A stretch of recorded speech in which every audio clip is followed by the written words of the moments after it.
Bon retour parmi nous. Aujourd'hui, nous recevons le colonel Douglas McGregor, vétéran de combat décoré et ancien conseiller du secrétaire à la défense des États-Unis, pour tenter de donner un peu de sens à la guerre actuelle. Comme toujours, c'est un plaisir de vous voir, colonel. Oui, ça se tient. C'est une tâche ardue. Nous ferons de notre mieux pour la décrire, mais faire preuve de bon sens à Washington, c'est difficile. Eh bien, peut-être pourrions-nous d'abord essayer de comprendre ce qui se passe en Russie, car il semble que leur stratégie soit en train de changer. Il y a une certaine escalade en cours. Comment évaluez-vous la stratégie russe en ce moment? Essaye-t-il de neutraliser les infrastructures, les réseaux électriques, en prévision d'une grande offensive de printemps, ou s'agit-il du calme avant la tempête? Je sais qu'ils ne vous disent pas ce qu'ils vont faire, mais comment interprétez-vous ce qui se passe actuellement?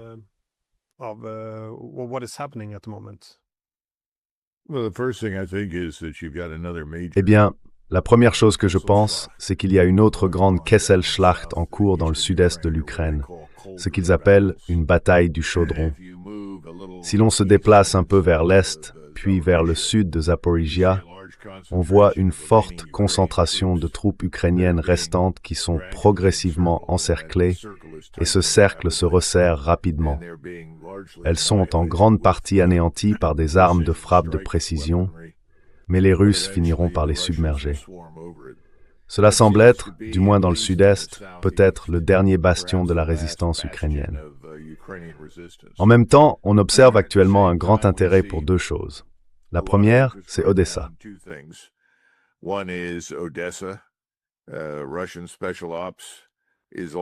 Les forces spéciales russes se déplacent déjà autour d'Odessa la nuit.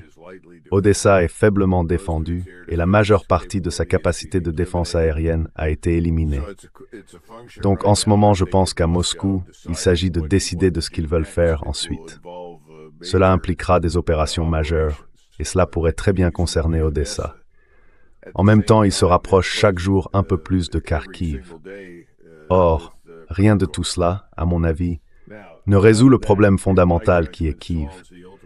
Tant que ce gouvernement dirigé par Zelensky existe, il y a une façade, une impression de quelque chose d'important à Kiev. Et c'est vraiment tout ce que les Européens ont à ce stade. Les Européens s'intéressent principalement à maintenir cette façade en vie.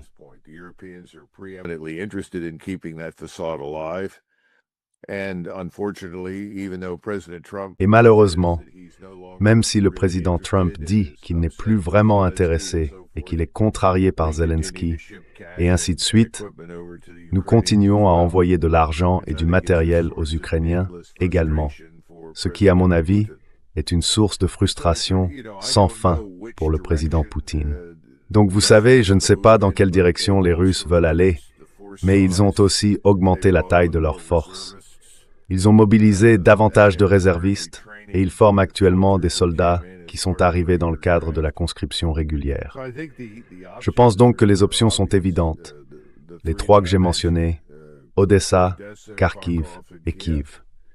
Je pense qu'une fois de plus, le président Poutine observe attentivement ce qui se passe politiquement en Europe occidentale.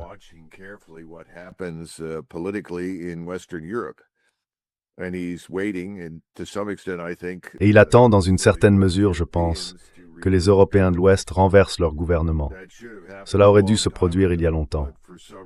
Mais pour une raison quelconque, Starmer, Scholz et Macron sont toujours là. Il pourrait donc décider qu'il n'est plus possible de faire preuve d'une patience continue et qu'il doit agir de manière décisive. Mais encore une fois, il a toujours été très attentif à la possibilité que, s'il lançait une offensive majeure, cela réveille un OTAN endormi. Peut-être pense-t-il encore que l'OTAN représente quelque chose. Pour ma part, je ne le pense certainement pas. Je crois que l'OTAN est effectivement sans pertinence à ce stade. Et je ne pense pas que les États-Unis veuillent entrer en guerre avec la Russie à propos de l'Ukraine. Je pense donc qu'ils disposent d'une plus grande liberté d'action qu'ils ne le réalisent. Mais c'est la meilleure explication que je puisse te donner de ce qui se passe là-bas.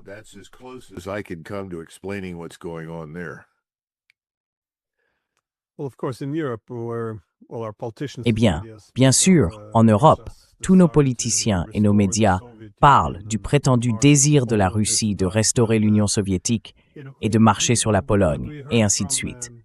Mais nous avons maintenant entendu de la part de la Russie et de la Chine que l'un des développements les plus récents est leur projet d'élaborer une nouvelle grande stratégie pour développer leurs relations bilatérales. Du moins, c'est ce que dit Xi Jinping. Que voyez-vous exactement se profiler pour la Russie et la Chine? Et bien sûr, je pense que l'un des problèmes auxquels beaucoup d'Européens n'ont pas encore pris conscience, c'est que depuis 2014, les Russes ont pris des mesures importantes pour construire un avenir économique tourné vers l'Est. Donc, cette idée selon laquelle leur politique étrangère devrait se concentrer sur l'Europe me semble très mal placée. Mais à quoi pensez-vous que cette relation bilatérale ressemblera et quels en sont les objectifs?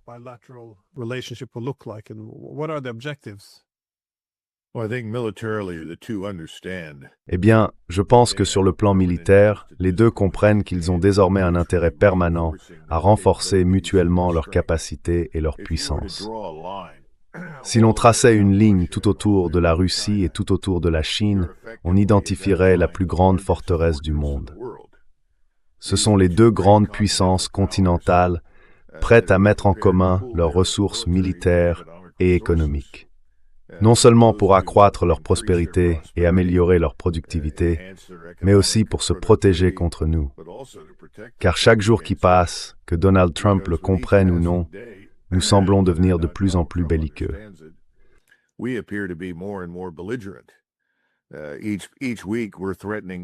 Chaque semaine, nous menaçons un nouveau pays quelque part d'une action drastique. Ainsi, la seule conclusion à laquelle on peut parvenir à Pékin et à Moscou, c'est qu'ils doivent renforcer leurs liens. Ils doivent sérieusement s'unir face à la possibilité que ce pays instable qu'on appelle les États-Unis puisse représenter pour eux une véritable menace existentielle.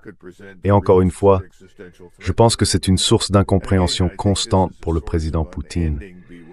Car lorsque le président Trump dit « Eh bien, je connais le président Poutine, nous avons une bonne relation », je pense que le président Poutine interprète cela comme quelque chose de sérieux. Mais cela n'a aucun sens. Les relations personnelles ne signifient rien dans l'arène internationale. Les intérêts stratégiques sont tout. Et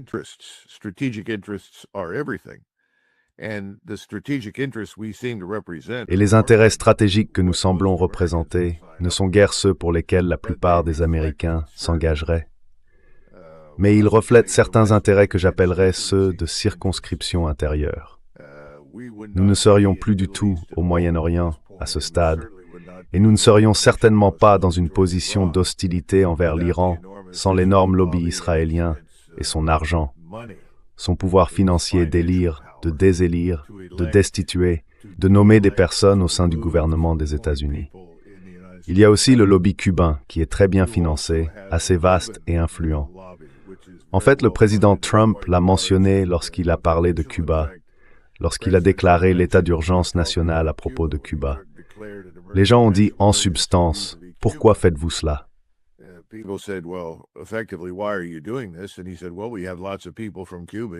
Et il a dit, « Eh bien, nous avons beaucoup de personnes originaires de Cuba aux États-Unis. Souvenez-vous, toute cette administration a fonctionné sur le principe du donnant-donnant. Si vous donnez suffisamment d'argent aux intérêts de la famille Trump, ainsi qu'à ceux d'autres personnes associées à Trump, alors nous examinerons sérieusement votre demande. Si vous ne pouvez pas le faire, nous ne prêterons probablement pas beaucoup d'attention à votre cas. » Ce sont ces choses-là qui nous poussent, malheureusement, à agir ainsi à l'extérieur des États-Unis. Je trouve cela scandaleux. Et cela s'applique aussi à la Russie, car beaucoup de ces mêmes groupes ont une longue histoire de haine envers la Russie. Et cette haine s'est traduite par des politiques fondamentalement hostiles à la Russie.